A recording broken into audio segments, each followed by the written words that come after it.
Leo II, also Lewon II, Levon II was the 10th Lord of Armenian Cilicia, or Lord of the Mountains, and the first king of Armenian Cilicia. During his reign, Leo succeeded in establishing Cilician Armenia as a powerful and unified Christian state. His preeminence in the political arena cannot be overestimated. He eagerly supplied the armies of the Third Crusade with provisions, guides, pack animals and all manner of aid, besides pledging the cooperation of his army. Under his rule, Armenian power was at its apogee. His kingdom extended from Isauria to the Amanus Mountains. In 1194 to 1195, when he was planning to get the title of king, he instituted a union of the Armenian Church with Rome. With the signing of the Act of Union, his coronation proceeded without delay. He was consecrated as king on the 6th of January 1198 or 1199 in the Church of Holy Wisdom at Tarsus. His accession to the throne of Cilicia as its first Armenian monarch heralded into reality not merely an official end to Cilicia's shadowy umbilical connection to the Byzantine Empire, but also a new era of ecclesiastical cooperation with the West. A skilled diplomat and wise politician, Leo established useful alliances with many of the contemporary rulers. He also gained the friendship and support of the Hospitallers and the Teutonic Knights by granting considerable territories to them. No doubt, he envisioned annexing the Principality of Antioch to his kingdom, thus reinforcing his authority along much of the northeastern Mediterranean coastline. He had first put this plan into action in 1194 by seizing the strategic fortress of Bagras after Saladin, the Sultan of Egypt and Syria, had abandoned it. His greatest triumph was achieved at the beginning of 1216 when at the head of his army he occupied Antioch and installed his grandnephew, Raymond Ropin, as its head. Raymond Ropin remained in power until Leo's death. Leo was a valiant and learned prince. He enlarged his principality and became the master of many provinces. A few days only after his taking possession of the country, the descendants of Ismail, under the command of one Rustam, advanced and came against Cilicia. Leo was not frightened, but confiding in God, who destroyed Sennacherib, he vanquished with a few men the great army of the infidels, Rustam himself being killed by St. George. The whole Hagarian army then fled and dispersed. The Armenians pursued them and enriched themselves by the booty. The power of Leo thus increased, and being confident in his strength, he chased the Tajiks and pursued the Turks. He conquered Isauria and came as far as Iconium. He captured Heraclea, and again gave it up for a large ransom. He blockaded Caesarea, and had nearly taken it. He made a treaty with the Sultan of Iconium, and received a large sum of money from him. He surrounded Cilicia on every side with forts and castles. He built a new church called Agna, and was exceedingly generous to all monasteries erected by his ancestors. His bounty extended itself even to the leprous, they being shunned by everybody and expelled from every place. He assigned to them a particular house, and provided them with necessaries. The transforming of the Armenian court, following the pattern of the Frankish courts, proceeded at a more rapid pace after Leo came to power. Many of the old names of specific functions of the titles of dignitaries were replaced by Latin ones, and the changes in nomenclature were often accompanied by changes in the character of these officers.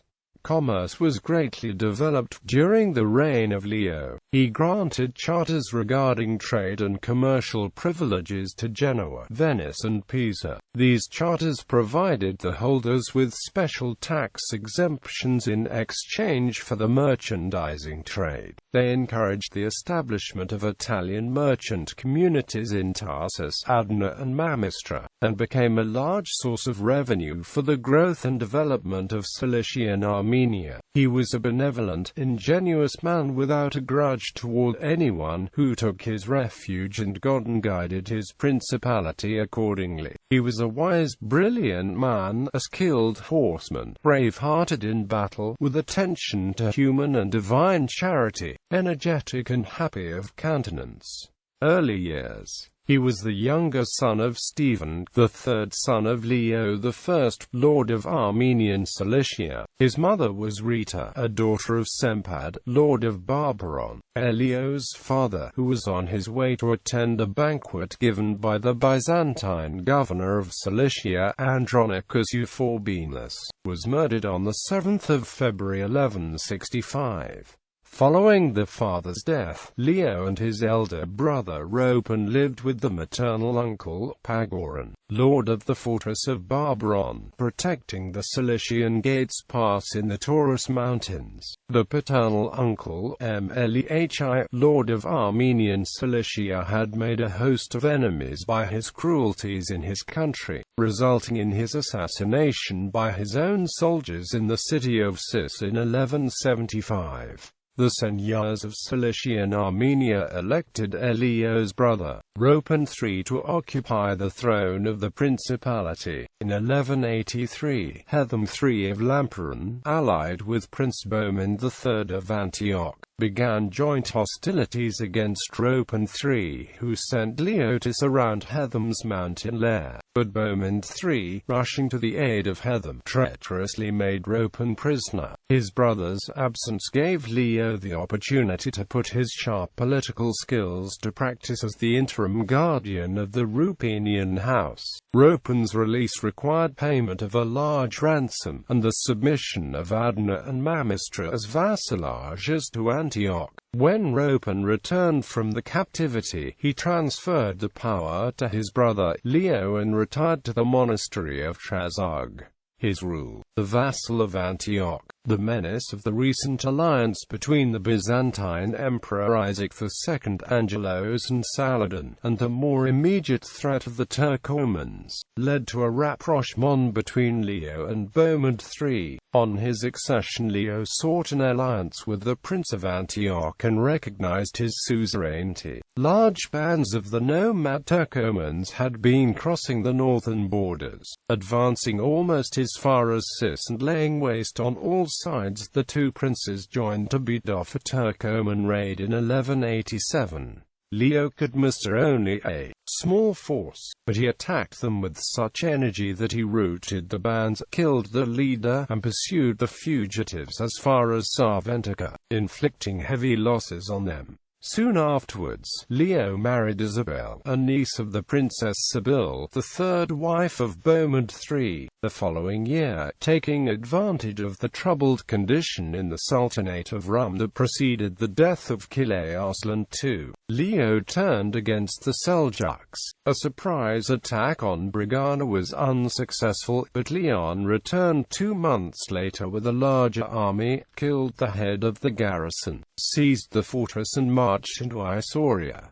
Though we find no specific mention of it, Seleucia must have been captured about this time. Proceeding northwards, Leo seized Heraclea, gave it up after payment to him a large sum, and advanced as far as his area. About the same time he lent a large sum of money to Bohemond III, but the latter showed no haste to repay the loan. When Saladin invaded Antiochian territory, Leo remained carefully neutral. The Holy Roman Emperor Frederick I Barbarossa approached the Armenian territories in June 1190, and Leo sent an embassy with presents, ample supplies, and armed troops. A second embassy, headed by the bishop nurses of Lamperon, arrived too late, after the death of the emperor, and returned to Tarsus with the emperor's son Frederick, the bishops, and the German army. Nevertheless, Leo participated in the wars of the Crusaders.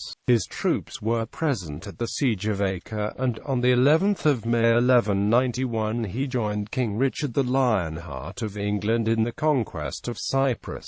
The case of Bagras. Leo was intent, at the same time, upon ensuring the security of his own realm. and some of his actions undertaken for this purpose ran counter the interests or aspirations of his neighbors. In 1191, Saladin dismantled the great fortress of Bagras, which he had captured from the Templars. Hardly his workmen left before Leo came up and reoccupied the site and rebuilt the fortress. This brought to a head the growing antagonism between Leo and Bohemond III, and the possession of Bagras was to be one of the principal points of contention in the long struggle between Cilicia and Antioch. Bohemond III demanded its return to the Templars and, when Leo refused, complained to Saladin. Saladin himself had objected to Leo's holding Bagras, which lay on the route from Cilicia to Antioch. Soon after the death of Saladin, in October 1193, Leo invited Bohemond III to come to Bagras to discuss the whole question. Bohemond III arrived, accompanied by his wife, Sibylla, and her son, and accepted Leo's offer of hospitality within the castle walls. No sooner had he entered than he was taken prisoner by his host with all his entourage, and was told that he would be released only if he yielded the suzerainty of Antioch to Leo. Leo hoped to gain release from homage to Bohemond III, and to seize Antioch. Therefore, Leo took Bohemond's family and Cordovtus as prisoners. Bohemond III agreed to surrender Antioch in exchange for his freedom, sending the Marshal Bartholomew Tile and Richard Laminet to turn the city over to Armenian troops under Hatham of Sassan. When the delegation arrived at Antioch, the barons there were ready to accept Leo as overlord, and allowed Bartholomew Tile to bring the Armenian soldiers into the city and establish them in the palace. However, after their initial entry, Antiochian resistance was whipped up by the clergy and the Greeks. A riot began in the palace and spread over the city. The Armenians were driven out and prudently retired with Hatham of Sassan back to Bagras. The citizens of Antioch, under the Latin Patriarch of Antioch, Amory of Limoges, formed a commune which recognized Bohemond II's eldest son, Raymond, as lord until his father should be released.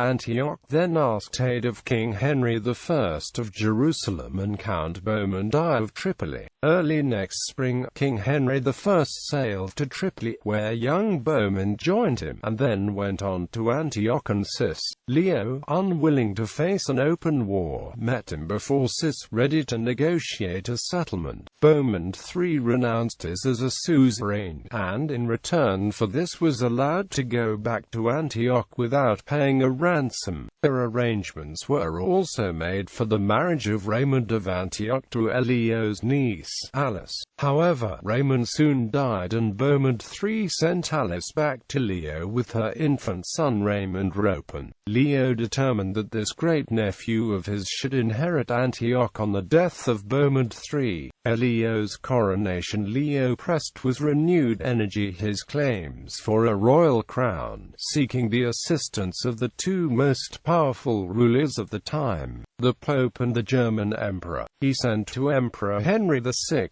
but the Emperor prevaricated, because he hoped to come soon to the east and he would look into the Armenian question then. So Leo approached Pope Celestine III, but the Pope required submission of the Armenian Church to Rome, and this created considerable difficulty. There was marked opposition from the majority of the clergy and the people of Cilicia. The bishops called together by Leo at first refused the papal demands, and are said to have agreed to them only after Leo told them that he would submit merely in word and not in deed. The Byzantine Emperor Alexios III Angelos, hoping to retain some influence in Cilicia, sent Leo a royal crown, which was gracefully received. In 1197 Leo sent an embassy to Constantinople composed of bishop nurses of Lamperon and other dignitaries. All of the discussions centered on religious questions, and the sending of the embassy was the last of several fruitless efforts to achieve a union between the two churches. marches. Meanwhile, the Emperor Henry VI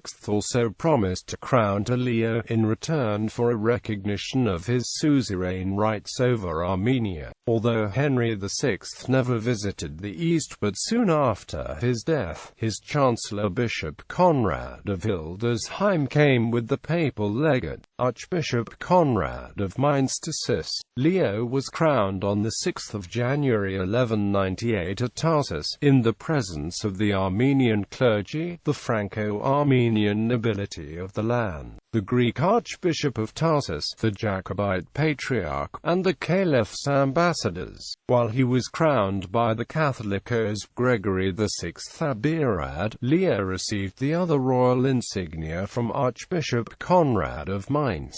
There was great rejoicing among the Armenians, who saw their ancient kingdom restored and renewed in the person of Leo. The Antiochene War of Succession. Archbishop Conrad of Mainz hastened from Cis to Antioch, where he obliged Bohemond III to summon his barons and make them swear to uphold Raymond Roppon's succession. The barons had sworn allegiance to Raymond Ropponn, but his succession to Antioch was opposed by Bohemond II's second son, Count Bohemond of Tripoli, by the Templars, and by the Commune, which was hostile to any Armenian interference. Bohemond of Tripoli was determined to secure the succession to Antioch, and at once refused to acknowledge the validity of the oath sworn in favor of his nephew. In 1198, while Arizona Zahir, the emir of Aleppo, detained Leo, Bohemond of Tripoli entered Antioch, summoned the Commune, and persuaded it to renounce in his favor its oath to his father. Within 3 months, however, Leo settled his Muslim troubles, made peace with the military orders, and marched on Antioch.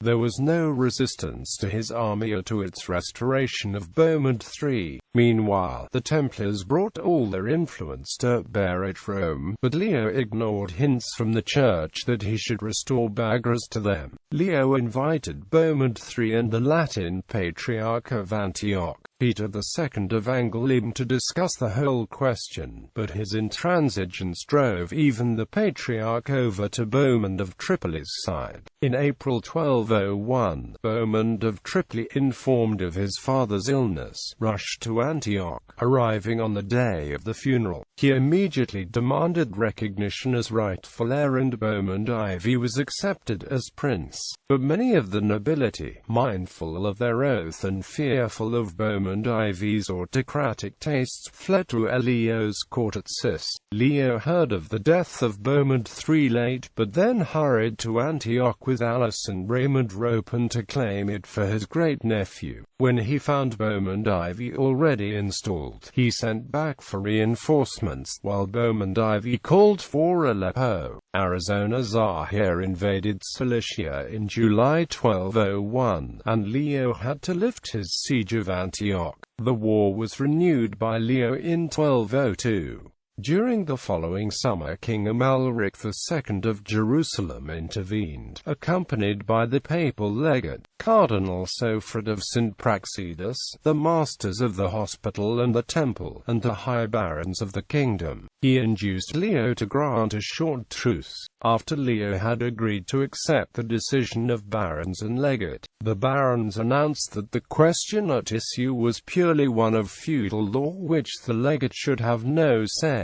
Angered, Leo ended the truce and on the 11th of November 1203 entered the city, and asked the Patriarch to arrange peace between him and the Commune. Bohemond IV, who had been forced to leave Antioch to defend Tripoli during the feudal rebellion of Renar of Nethan, was at Tripoli at the time, but the Commune and the Templars held the citadel in Antioch stoutly, and were able to expel the Armenians. Their appeals to Aleppo were answered when Arizona Zahir started again into Cilicia. Leo left Antioch in December, when Arizona Zahir's army reached the Orontes River. thereafter until 1206, when Bohemond IV was able to return to Antioch from Tripoli. Antioch was more or less protected from Leo by the watchfulness of Arizona Zahir. In the spring of 1206, Arizona Zahir sent fresh contingents and assumed the command in person. Victorious at first, Leo had to retreat before the superior forces when the Antiochian armies joined Muslims. An 8-year truce was signed. Meanwhile, he was reported injurious information about his queen, therefore Leo had numerous members of her suite put to death and attacked her personally, before imprisoning her in the fortress of Vaca on the 27th of January 1205, 28th January 1206, where she was poisoned 1 year later. In this period the Catophicos, Lord Johannes, went to King Leo having heard blameworthy information about the unfaithfulness of the Lady of Antioch, whom the king had as a wife. Johannes related these matters to the king in private. As the king was very emotional, he ordered that many of the woman's relatives be ruined, and he violently struck the woman with his own hands, wanting to slay her on the spot. Costan, the son of his uncle Vassic, was barely able to escape, half dead, with his life, and he was sent in fetters to Vaca. Bohemond IV, however, deposed the Latin Patriarch of Antioch, and summoned the titular Greek Patriarch, Simeon II, to take his place. The unpopularity of Bohemond IV's behavior made it possible for Leo to plan a revolt within the city, led by the Latin Patriarch Peter II and dissatisfied Latin nobles. The city rose, and Bohemond IV took refuge in the citadel. Leo entered with some of his army, just as Bohemond IV felt strong enough to emerge, expel the invaders, and crush the revolt. Leo had held Antioch only a few days. Pope Innocent III handed the responsibility of settling the struggles of the Patriarch of Jerusalem, Albert, who was a friend of Bohemond IV's allies, the Templars. The Patriarch offended Leo by insisting that the first preliminary to any settlement must be the return of Bagras to the Templars. In 1208 Leo angrily devastated the country round Antioch, but Bohemond's danger in Antioch in 1208 induced Arizona Zahir once more to invade Cilicia in 1209. The Seljuk Sultan Kaikhosrau I, whom Leo had befriended earlier and received at his court, also made a sudden attack and seized the fort of Pertus. Leo had to agree to return Bagras to the Templars and renounce his claims to Antioch. But Leo's attempts to keep the fortress of Bagras, despite his promise in the treaty with Arizona Zahir to return it to the Templars, lead to a war in Cilicia and in the Antiochian plain. In Cyprus between the 28th of January 1210 and 27th January 1211 Leo married Sibyl, the half-sister of King Hugh I of Cyprus. In 1211, the master of the temple was wounded in an ambush, and Pope Innocent III published the old excommunication against Leo. Meanwhile, Bohemond IV agreed to accept a new Latin Patriarch in Antioch. Leo therefore forgot his obedience to Rome. He welcomed the Greek Patriarch of Antioch, Simeon II, to Cilicia, and he gave much of the Latin Church lands there to the Greeks. Leo also sought to tie the Hospitallers closer to him by giving them Seleucia, Norpert, and Camadias, thus constituting a march on the western borders of Cilicia and thereby protecting the country from Seljuks. The Teutonic Knights received Amordain and neighboring castles, and the master of the order may even have resided in Cilicia for a while. In 1211, King John I of Jerusalem and Bohemond IV both gave the Templars such effective aid that Leo Leo finally returned Bagras, but the new treaty was abruptly broken the next year with further actions against the Templars. This time the interdict against Leo was strictly enforced. Leo was reconciled with Rome in March 1213 after he had promised that he would help in the coming crusade. He also won the favor of King John I, who in 1214 married Leo's daughter Rita and expected to inherit Armenia. In Antioch, the population felt deserted by Bohemond IV, who preferred to reside in Tripoli, and Leo's intrigues rebuilt a strong party in favor of Raymond Ropin. Bohemond IV was in Tripoli when the plot reached fruition. On the night of the 14th of February 1216, Leo managed by a successful intrigue, in which the Latin Patriarch Peter undoubtedly helped, to smuggle troops into Antioch and to occupy the city without a blow. Raymond Ropin then paid homage to Patriarch Peter and was consecrated Prince of Antioch. In his joy at the successful outcome of the long war, Leo at last gave back Bagras to the Templars and restored the Latin Church lands in Cilicia, but he paid for his victory by losing fortresses in the west and across the Taurus Mountains to the Seljuk Prince Kakos I.